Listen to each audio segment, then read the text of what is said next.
Hey everyone, it's Boogeyman Ben. Hope everyone's doing well and everyone's having a nice day. This is a quick little video that I wanted to do. It's just on a DVD that I recently received in the mail. Now, this was something I didn't even know was out there. I found out from Rob Galuzzo, who did the Psycho Legacy documentary. He posted a link on his Facebook page about, I'm going to say 3 weeks back, saying that this had been released. Previously, this has never been on DVD before. I actually had it on videotape for years, and even though it wasn't something I watched that much, I did have it on that format. What I'm referring to is Bates Motel. Now, first off, I don't want people to get this confused with this, which is one of the reasons why I'm doing this video. So this is not the TV series that is currently going on A&E, starring Vera Farmiga and Freddie Highmore.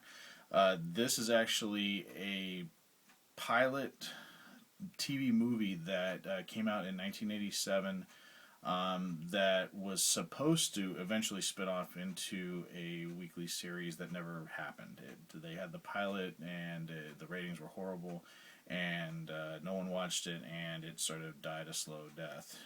So they just had this one pilot movie, and initially when I heard they were going to do another Bates Motel television series, I was worried that it was going to be like this. But this is a great show, and I've said on many occasions that I absolutely love this show, and I cannot wait for season 2 to premiere, and I think it's coming out in March, so looking forward to that coming back. But wanted to talk a little bit about this because I do remember when this premiered on, I think it was on NBC, and it was in 1987. I was 13.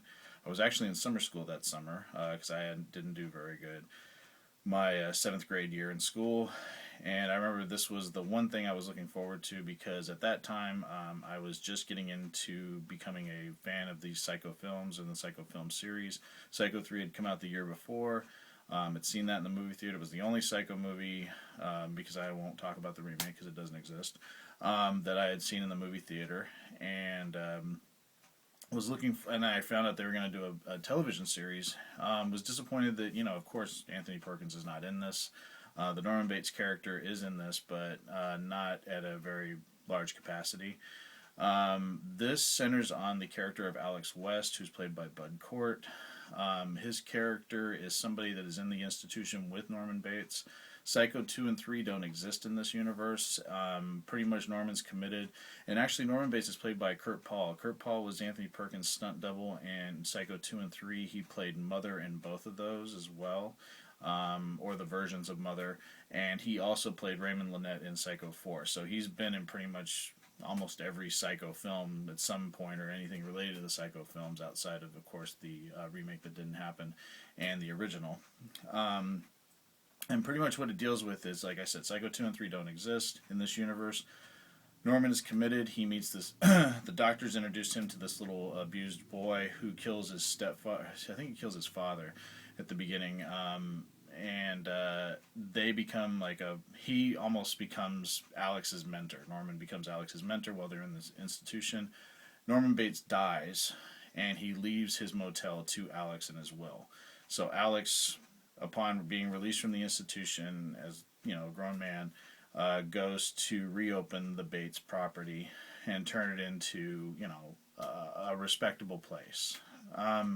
And I think what they tried to do with this is make it kind of like a Twilight Zone, almost like every guest, there'd be a new story based on the guest that would check in, because it kind of, this movie is very uneven, because it starts one way, where it focuses on Norman and the son and the kid's relationship, not really showing them. It shows the relationship through photographs, and then it shows Norman being, if you find out Norman died, he's cremated. Alex has his ashes.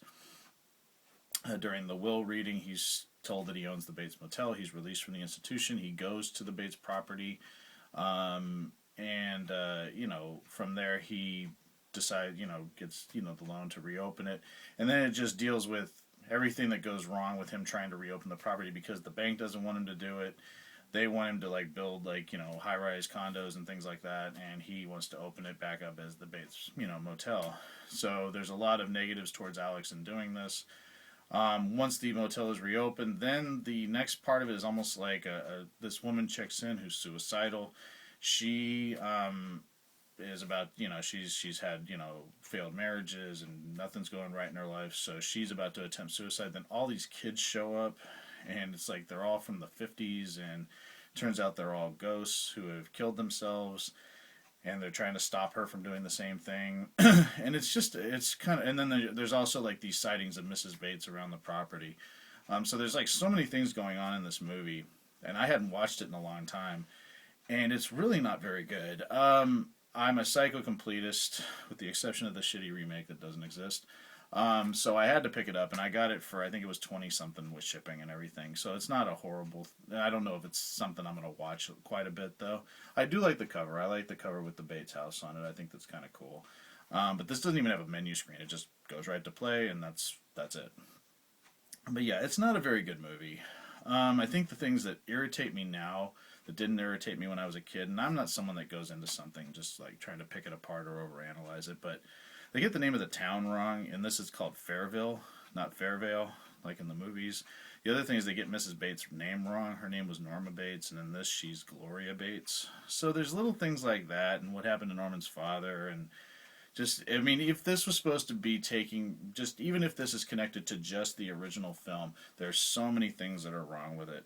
And plus, the characters, the cast in it are just not that. I mean, Bud Cort is okay as Alex. I actually think him and Moses Gunn as Henry Watson are probably the most interesting characters. I thought the Greg Henry, who plays Tom Fuller character, is just so. He's just kind of just a slimy, bank person. He's just nothing interesting about him. And Lori Petty, I've never really been a huge fan of her. I loved her in League of Their Own. I think that's her strongest movie. I mean, I never really cared for her in other movies. Even Point Break, she's probably one of my least favorite people in that movie. Her performance as Willie is just grating. She just irritates me. And I don't know if it's her voice or just the way she acts, and I just notice it's really bad in this. I think with Bud Cort, at least Bud Cort kind of just plays a sympathetic character, and I think he does it very well. Jason Bateman has a small part in this as Tony Scotti. I thought he did a good job in it as well. Kurt Paul, like I said, does play Norman Bates, but you only see him through photographs and really quickly at the beginning as Norman is committed. Richard Rothstein wrote and directed this. There's some great shots of the Bates house in this with fog, and there's one great shot where they find Norman Bates' mother buried on the property when they're starting to do the construction of the new motel. And you see they find the casket, and all of a sudden the curtains from the mother's window blow. I thought that you see the curtain flying out the window, just almost like the wind is just sort of pushing it out the window. And I thought that was a really great shot. There's some really great shots of the house. He does a great job of showcasing the Bates property and everything. The thing I also didn't like the look of the new motel. It looks like a Mexican restaurant. They just really made it look silly with the southwestern kind of vibe to it. I just wish they would have just kept it the normal looking Bates Motel. So again, yeah, it's not a great movie. It's not something I'd watch very much. I mean, I'm glad I have it because I'm a Psycho completist. And I do remember kind of enjoying it when I was a kid, but the fact that Anthony Perkins wasn't in it, I mean, I love the Bates house and the motel, but if you don't have Anthony Perkins, it's not really a Psycho film to me. With the exception of Freddie Highmore, who I think is taking on that character very well by giving it new life and doing something different with it on the new Bates Motel show. So, main reason I wanted to do this is just talk to people a little bit about this, and also say, I want people to be warned that this is not the current Bates Motel TV series. This is just a TV movie. And want people to know, what I think about it. If I had to rate it on my scale of 1 to 10, I'd probably give it a 5. It's not, like I said, it's watchable. There's some really corny acting in it, and it's just not paced very well, and it's kind of all over the place. Yeah, it's just not one I would watch very much. And but I am glad I own it because I'm a completist. And please feel free to let me know what you think about this. If you've seen the movie or if you've seen it and have thoughts on it, please share them with me. I look forward to anybody who has an opinion on this. It's just my own. So anyway, that's my thoughts on the Bates Motel TV movie from 1987. And I want to thank everyone for watching this video, and please stay tuned for some more interesting stuff that I have coming up. Hope everyone has a great rest of their day. Take it easy. Peace.